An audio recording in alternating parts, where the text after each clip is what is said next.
Time to put the axle shafts in, but I have to put these axle shaft seals in first. And these are sort of a friction fit right in here. And you have to press them in. And I don't have a bearing press or a socket that's that size that fits on there. So time to get creative. So I went to the parts bin and found an old motor mount, which is sufficiently thick, and cut out a piece and made that bad boy. So that should do just fine. We'll see. This thing in here.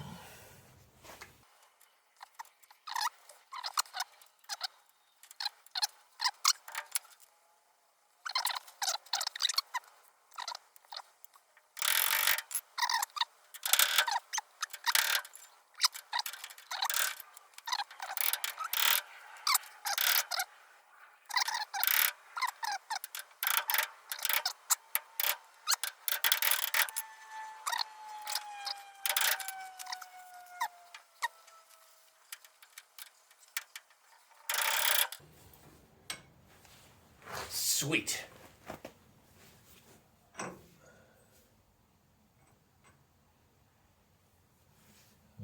It goes until it stops. Does it feel like it's stopping? Let's see. Yeah, that feels.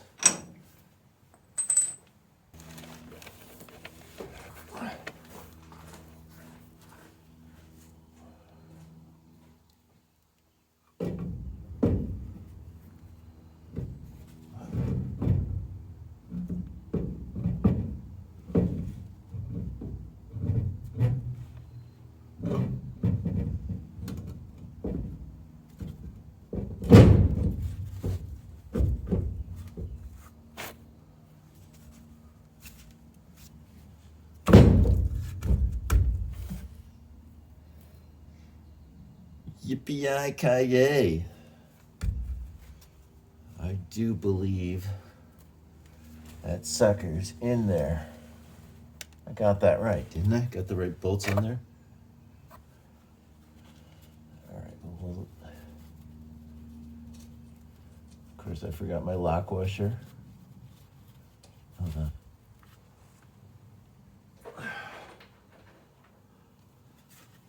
Lock washer.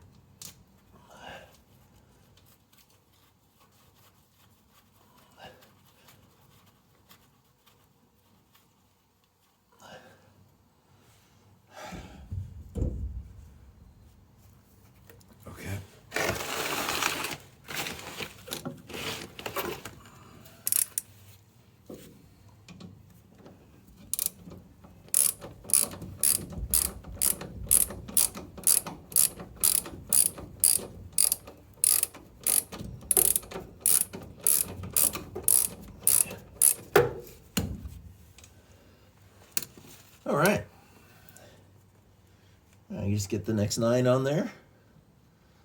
Well, actually, it's supposed to be 10, right? But for some reason, one of the bolts went missing, of course. So I'm going to have to figure that out later. But that's on there. Next job is to, I got to unstake this, pull it off, and redo the pinion seal in here, and then put that thing back. And I'm just gonna restake that same nut, and I'm gonna be comfortable with that. All right, cool. Diff is on. Time to get these axle shafts back in. So shaft backing plate. I made a gasket for this guy. Got the oil seal in, and I've got that greased all on the inside of that channel and a little bit on there. So we'll see how well I can get this thing in here without mucking it all up. But let's put it together. All right, so we're revisiting these control arms. As you remember last time, the new bushings were thicker than the old ones. You can see the original sleeve and the new one.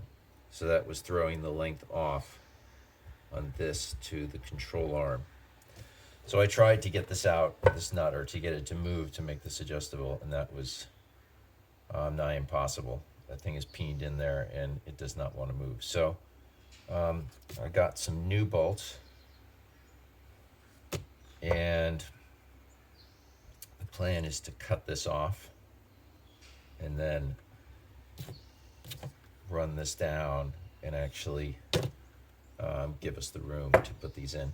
And I got a die as well to clean up those threads. So we'll give it a shot. That's the plan. Well, I got a little aggressive and nicked the threads just a bit, but I got that moving, so that should just come off of there.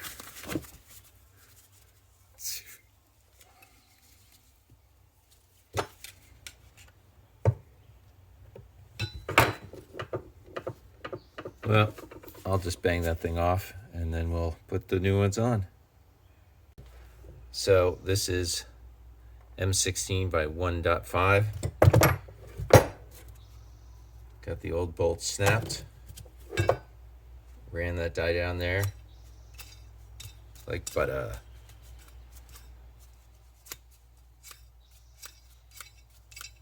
All right, so we'll do the other one. We'll put them in. All right, that strut rod's in. I think I called it a control arm before. Well, it goes to the control arm. So, yeah, there's obviously going to be some adjustment around that, but it's in. So that's done.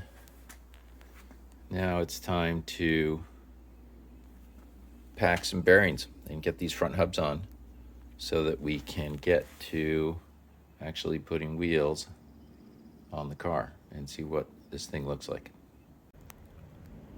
Thought I'd capture this real quick. So I'm working on the Driveline that has this this drive shaft bearing. Here's the old one. Nice. Obviously past its expiration date. Here's the new beautiful one. So that goes on here. Not the most fun. This is a staked bolt that's on here, so you gotta, is that focusing? Yeah, so you gotta unstake it and get it out, and then but you know, a little bit of what did I do? I shaved down a screwdriver and made a unstaking tool. So that's how I got that done. All right, well, I'm gonna put this together. New carrier bearing installed. So much quieter. All cleaned up.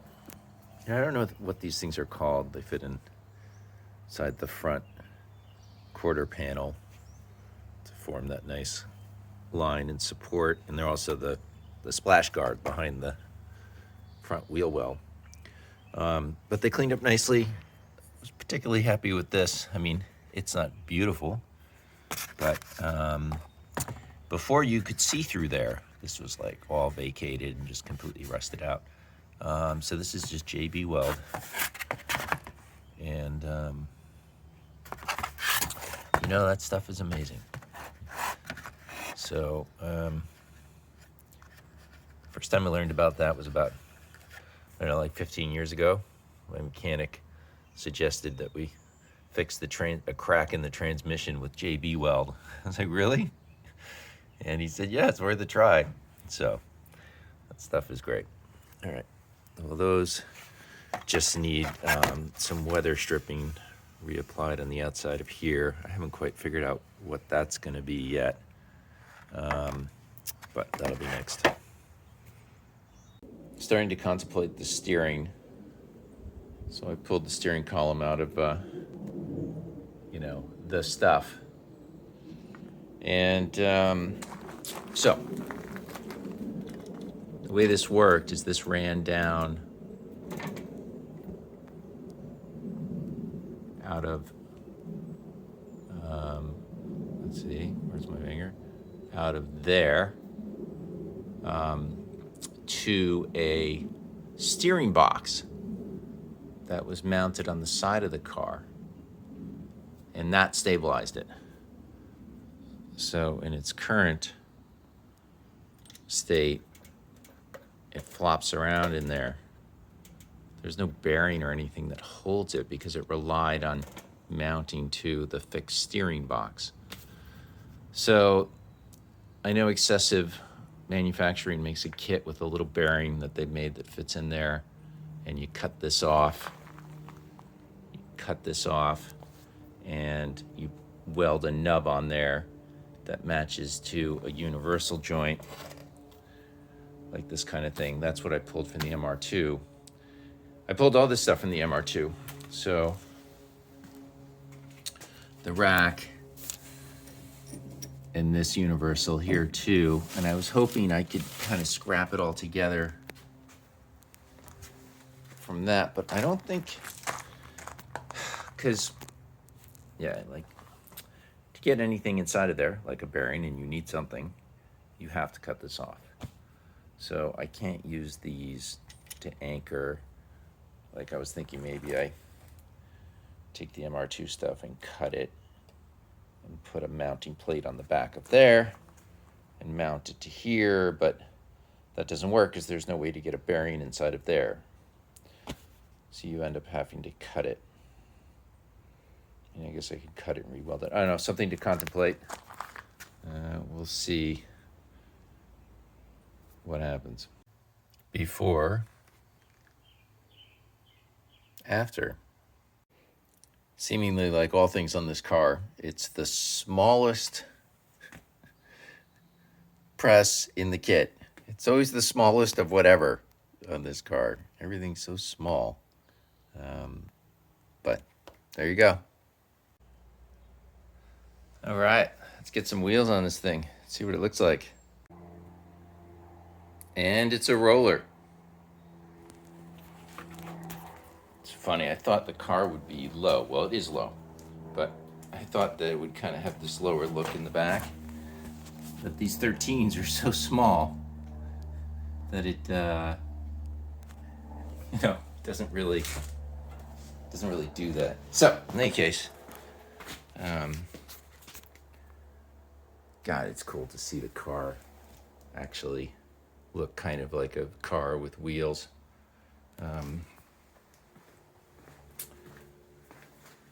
So it sat down nicely. We'll just keep on figuring out all this stuff with the steering, and that's probably next. Steering and these pedals. I've got to figure out the gas pedal too that I have. I took off that MR2. Trying to get that mounted inside. So that's a win.